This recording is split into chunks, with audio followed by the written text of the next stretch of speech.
Secretary General Mark Rutte, a warm welcome to you to Berlin. On this day, Germany has been a member of NATO for 70 years now, and NATO has a great share in the fact that we've been able to live in this country for 3 generations in freedom, in peace, and in prosperity. We will celebrate this tonight, and I'm delighted that the Secretary General of NATO will join us for the celebrations. In our discussion right now, we look back on the NATO summit in The Hague 2 weeks ago, but we also look to the future, to the work that lies ahead in the coming years. And we know that there is a lot of work ahead after the NATO summit we've had 2 weeks ago. In The Hague, we agreed to massively enhance our capabilities for deterrence and defense. And now we must move on to implementation. We need, firstly, to strengthen our defense budgets. And for Germany, the federal government has set the right track already.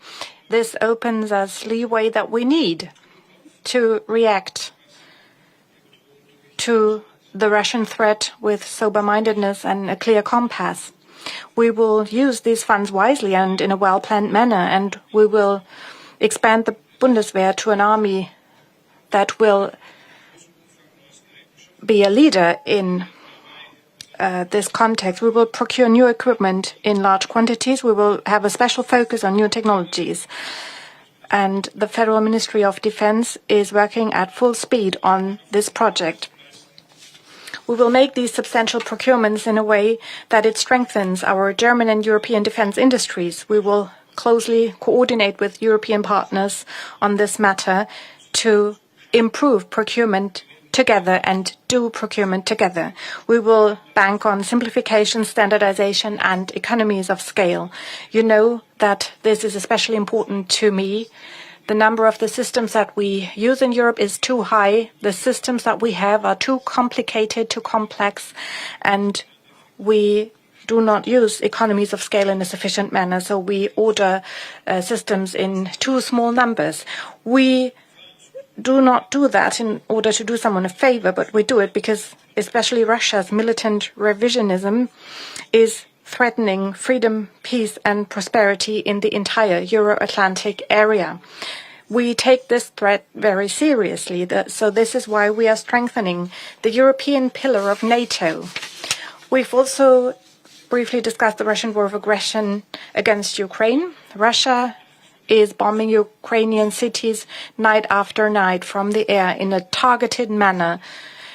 Only last night we've seen the most severe bombings and missile attacks since the beginning of the war, and they target basically only civilian targets. It's terrorism against civilians, and it has nothing to do with the war against military targets.